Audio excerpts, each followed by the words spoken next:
Non vu longtemps. N'ayez pas de première bon voir. Jababa na like. Na aimer na noé. Na share. Partagez, menamo. Na nami comment. Pour nous tonti, commentaire. Mama na subscribe. Tu m'as dit quoi? Abonner à Talo Binami. Mama quoi? Ye bole bo. Anomia ponda. Okomo. So, to habame to ngebe. Na yeba pitive no na no. Ala ba su mataki pe bole expriment. Jirando. Hey, ko habame mama ga odora go yanso. Manu wo sewe ko chivene manu. Fika hangoma.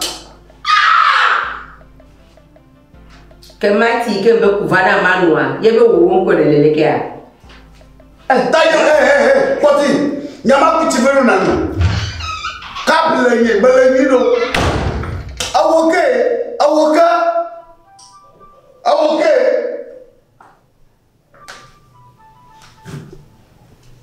mwe na mwe mwejo ngwa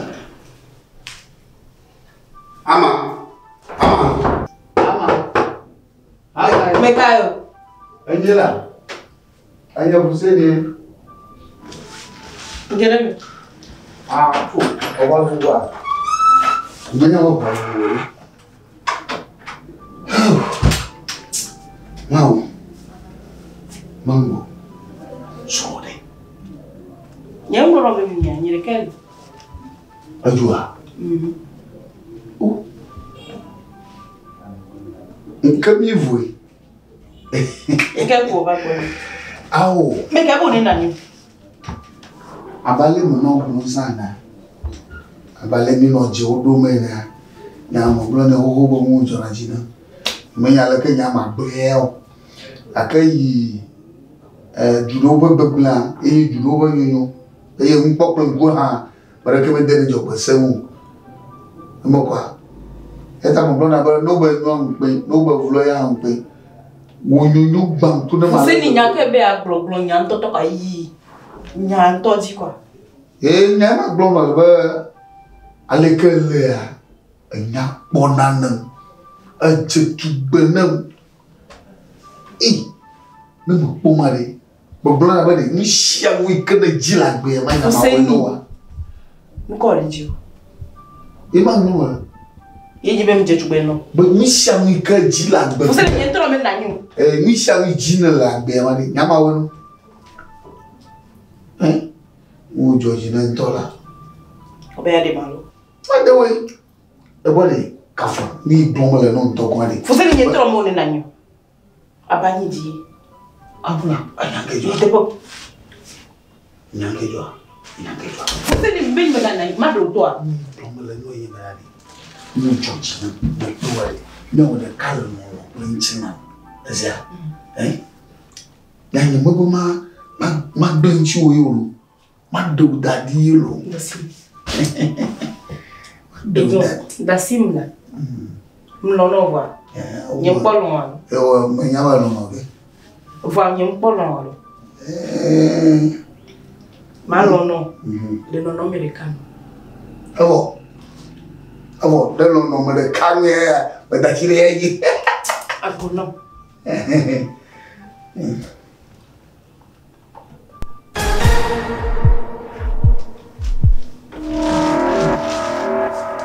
Nelo commencer. Ma wonderful. Awero. Tumawe. Naiba. Ika, umago do fia. Avo, na vaka bai. Tala mo. Fousseni no mbana. Eyi mwenji bo maduga mo ina menya plono. Na vaka ba, sia. Vaka balo. Fousseni no mbana. Na vaka ba. Lege pona ne ha. Eila, mu jona jina yela. Alama. Tia. Fousseni. Nyao, adem. Ba Fousseni pom ne ke pa. Tia. On met dans le gars, il a le jouer ici là.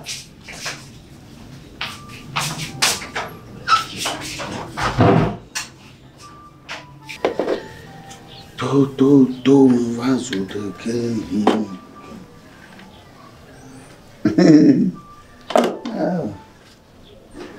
Elle est là. Ah, autre, Malay. Malay. On y a mis blanc non te parle. Hein? Non, merci. Il y a du mois à faire bas quoi dire le cas. Hein? Non, non, c'est pas bien. Il y a mis les blancs. On y est bedé. Il y a du mois à faire bas quoi dire caca. Doit le faire au veau, papa. Et non. Manu. Fousseni. On les da pour la bande, ma son ko bio ma sona walo, et les da pour nous pour. Ne et nous ko bio ma son ma papa. Aïe aïe, il plaque dans un gros bon lot. Mon aïe n'a pas. Allez venez nous bon. Agbawa, où bon.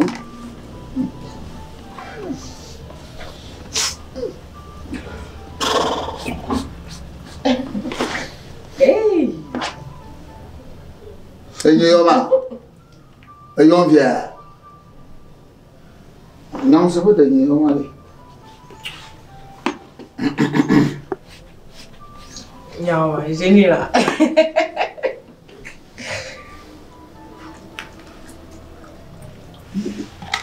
On les coule voir l'eau. Eh, moi, il va. Non, on va aller. Et doit pas bon. Elle va bonner le homme. Ah ouais, mais le pas ma clomière va de filer quoi voir. Mieux on a un adolé ma canon blanc. Oui, je. Non, mon cloque. C'est du homme d'abord plaque mon pote. Mi ma bon ma clo man. Fait plaque ba mbene on va bonner le homme. Il y a qu'un blanc na wewa. Alors nous ko le bio ane na nya. No bene na ni pas problème là pas. Ah, ma Non, baba. Non, mon va ma va.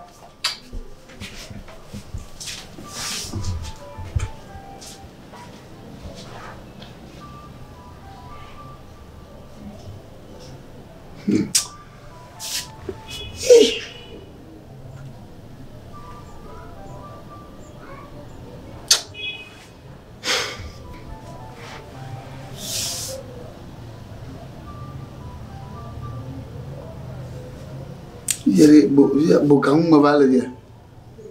Bo kang nyen to ma bli bo ma vale. Nyo nyen ka. Hein? E fi ne be ma o do fi ko. Abo, magate ya o magate o. O go. Ya leji mo go. Fica camuflado da fica. Bo.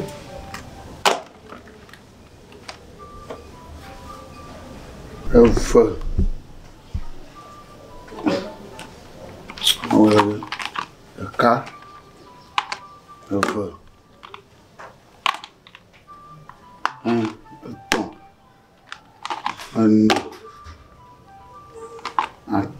Un deux. Non, à deux. À Dadibo, il y a un peu sur la clé. Terminé. Hop.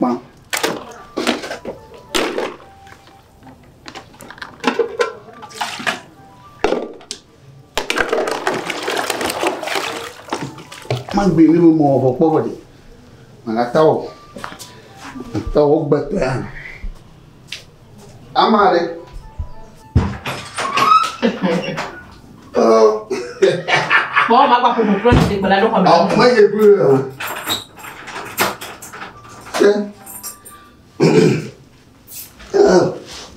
Hey, you have a new law. What is it for Joe? Ma na plaque en le fond cabane donc t'as venu d'abord. Si tu la vagina. Ah. Moi me clame na fo. C'est ni si tu la vagina, nous nous copions manienta pas ça na. Si tu la vagina. On ne va pas on la vagina nous. OK. Ah bon, moi bravo. Et donc pas fort. Donc à moi pas fort. Ah bon ma claque. Ne m'a pas au moins me va quoi. Me claque dans la boîte. Ndule mugano ya omola. Fousseni. So. Enwane nanya. Ngoni. Nga.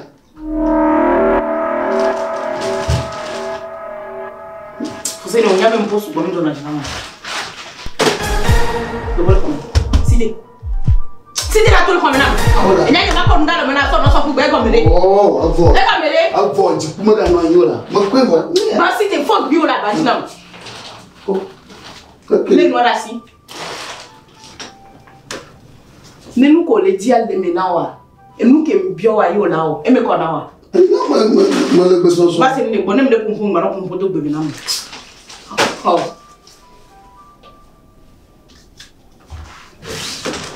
Que gacha lo mami. Avec le nu ko lo mami. E ma o fo le mai, na mai. Fousseni. Fousseni. Le kan to yin ya ya tia. Non, de son non. Avo. Ba yika. Ba yika. Ko tu ya lo. Le kan to yin na ndo bia kunkun. Le ko tanya. Fousseni le bori tanya. O de kan ma fa ba ko pa na klobo. Me va ko be oui. So ba fana ni. Ona me no anto mo bo. Ma ko ni ma bro. Bigore ma kwa no yendia. No nyala no la ke ya sia na ko. Ne mo bo va mo ogelo. Ni to shamunya. Ai? Ina ba. O kisi le kada ya wana. Mi ku baga. Zoi. Tamu ogelo mo. Fousseni bulon ku menam. On po to ke jasi owo no bo wale bi ma ke sila. Ma tagba. Be. Mama ma ni no no. Agora. Ya. Abo kisi le kada ya wana ma go. Fousseni on jabe dora mbula minga. Na firo ya simi bo ba. Nge ji to mama. Aya le mo boko volo. Mi je to gomo. Ha? Seriko.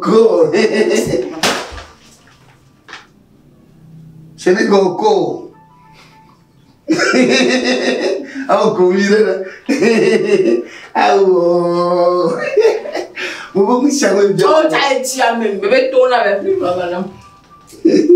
Mas mama. Mas vai que tem. Mas como muito. Tá bom. A gente não está na tua mãe. Kotoku aton kono. Ele kuku 12 mija na ikabana go. Vai na gasu bonu. Amo. Bobona lo.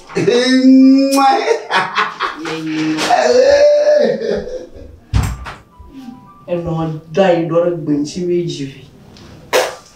Shit. Menyenyo onto wo to beje challenge. Apa o? Não sei.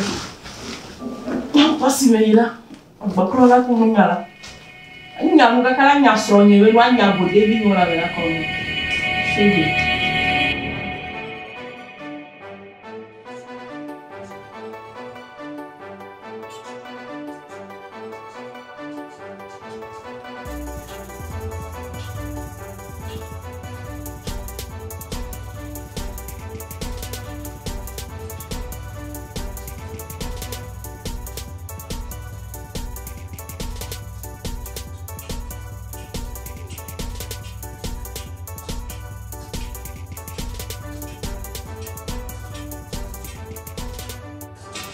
Amega le da de bla.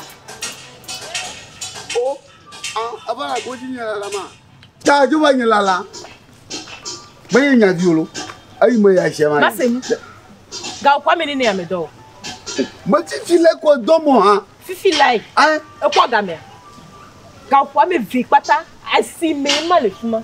Ga kwa me vi. anya ba na nya ba moto mo gala moji. Ma, evolia enwo kwashi. Aga me ko ya shema mado. Bo ate hosa, agba de be ya. Na mo brono wo odo amaton, sidie wo. Alo amaton, jejefa. Ate wa. Iya mo lo, yi gugu bi o bla nwe mo. Ma, epo pala ha. Bala ya, efefe ko du. Ajaga kem do ya. Agamado. O dagara ndila. Sai de que o garam no ha. O dagara. Dagara no ka me sore ka me ko nyito me yatimea. Na yasimo so o dagara ndigbari leke o ganya. Bodiri lo ko yasia me onya bo dagara no ajare. Matro gboba wa. Yes. De que couple no anam do. Nso ko ma yasimo. Fousseni dolo me. Dolo me do. Agbare. Ndo le. Be dolo me. Oh, leke to yin ya. Oh, body. Oh, wa do. Awu body. Awu body ma. Awu to ka de ko lu ke do. Awu mo de gugu. Aye. Awu ka de lu ke do. Mo bade. Lidi aja. Awu la body. Aja ya wo. Baba. Aja ya. Body la. Waye. Awu. Awu. Bade gugu. Awu bade gugu we na. Aja. Woi. Ayan ke jwa. Ayi ma ya shimari. Fousseni. Alo da. Tu vai dando kejo. Ya froa. Hai. Fousseni. Nu kejo mbebere ati elere sro nyadia. Akoro ko. Eno me na wa. Fousseni Akoro ko. Ko nu fu alo. No don ma ya shimari. Mekado. Oh. Fousseni mekado ha. O don gama vai do la. Gama vai do. Hey. Fousseni. Leke o. Awu. Nu ko nyi. To wani. Megbele la. To wani ka. Baba ni. Me to wani ka. Ye ko mi do nyare. Ye ko mi do nyare. To wani ka. Ele nyere a. Me le nyere wo to wani ka. Ye ko mi do nyare. Ye ko ele onya ke ngba. Mbi onyare. Esro nye ne dora si me we do so nyare si me. Tagbo ku no nto. E to me la si wa. Tagbo ble na nto so. E me ko na wa. Di ma planto ha yenye lo. O enya me ko pora. Pora. To wa ni osusu o me be la chupe ka kan. O to pere. Ikaye yi na ye be na roko. E me ko na wa. Le be na roko. Me be na pe. Le be na roko. Le be ni ko ni be ya ke.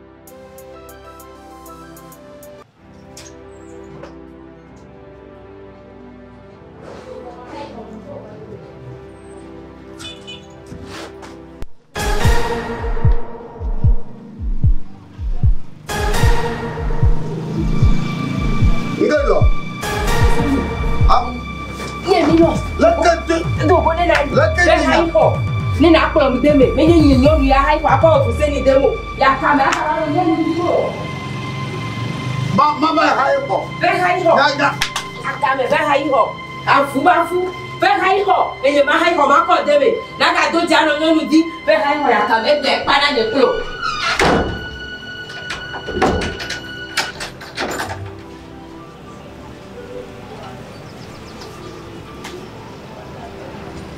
Tia.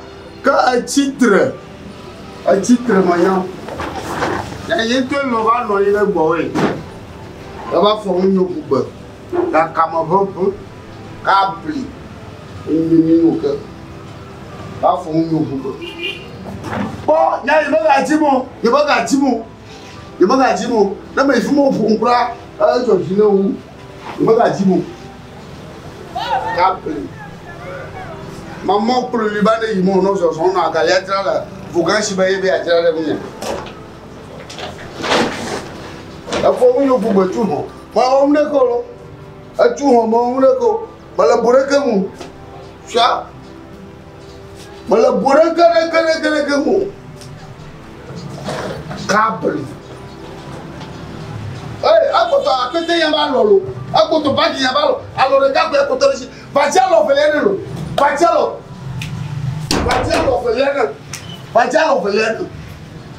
velena. No wogunu. Bajalo velena.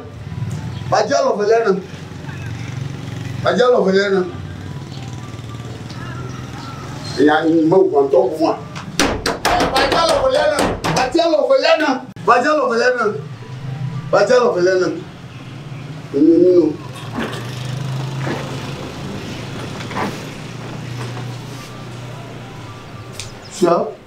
Akamoto ya magaji mo titre amene de gere naba amene de gere naba manyemino ba manyemire ko anichi asrami Capri. Maman. T'as su au plus bas de l'immense non, son mari.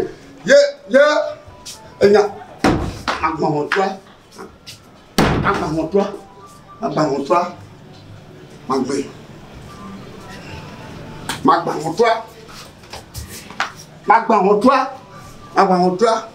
Capri. Et toi, pété yo. Oh! Un petit homme. Regarde Togo. C'est comme hier.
Maman, ma ko na dogo ngodi bo mo ba kuchiva ime jira ndoba nyimo ba de toma ngime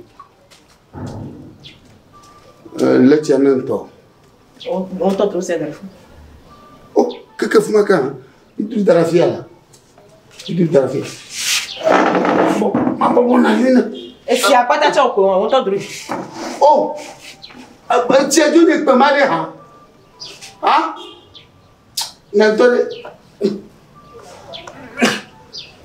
mais jogelo no ba gbani ngba gbana molo ne ko baba ma o ga vous avez droit si ada essayer nous aller no me ka ma te droma oui ne tu m'as dit me va y ma ni te nyalo ah no fo ama le ki yanyo le trop si kora ni bana me kia le ki yanyo hey ama le ki yanyo me hein bon ma o di ke gbo so esi akube so gbere pe won fifi o ba gbo kwa akolo fi o na kla gbo na le ko mi na ba ma klo fi ma klo agba o da bi onya ko mi se ya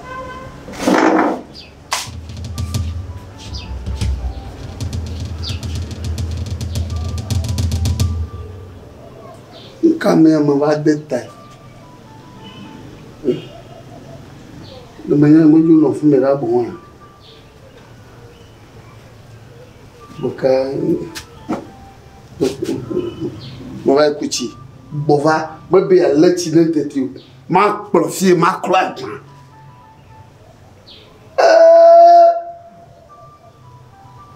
oh vous allez de temps de ma doudouga moko ma profie ma croix ye ya dolenya ma profie na ma croix o ya ma profie a profie de la wanya le a pro quoi so ma ya ngbo pro na nye usuari ndo le adola son ya anya ya ketia fia ba de so na mo nya ya wo ko ala o de na mo nye la o de na mo nye ala o de na mo de mo ko nke so la ko ni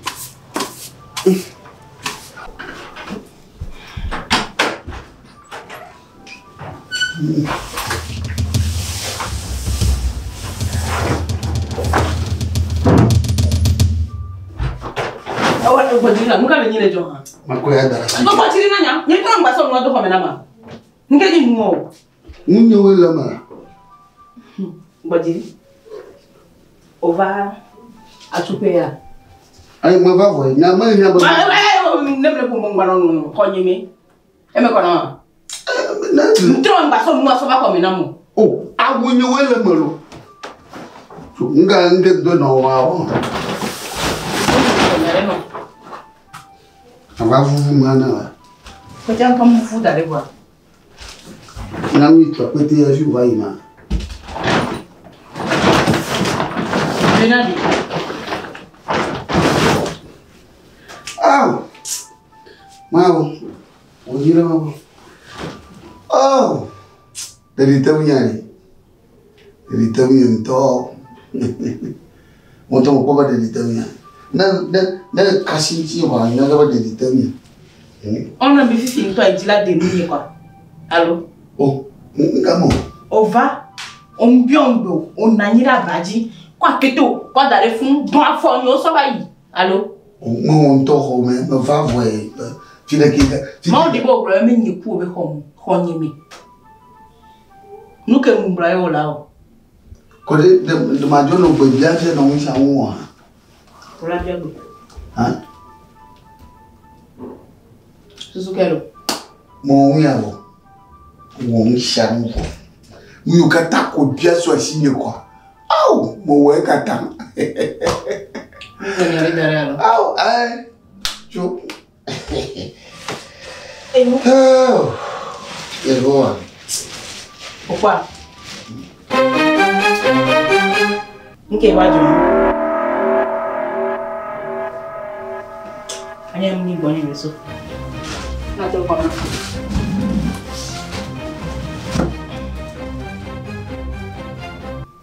Fousseni tout le comprends. Ah oui, il y a un blanc. Allez, va voir, il y a un man. Fousseni tout le comprends. Bon numéro.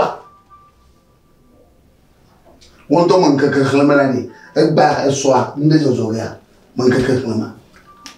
Que oui, j'en ai même le clinqué, j'en ai vraiment. Une relation, ma soeur, zine, la tifounois. Ah, ben non, mais. Tout le comprends, il y a pas. Tu en es rien. Faut nous, on a tout.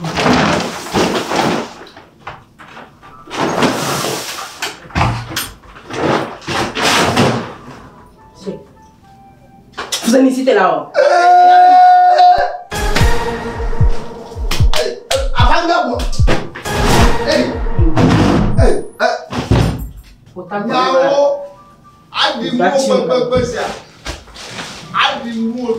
Edinchi ounya. Lega kuwe nuga keke gawe ko. Anyo. Nyam ke so kwa me oji na. Ye yi no. So asi o male be na ro kwa na ile adi na. Wa adi nya. Mo fodi dom. Mai. Ya kamta.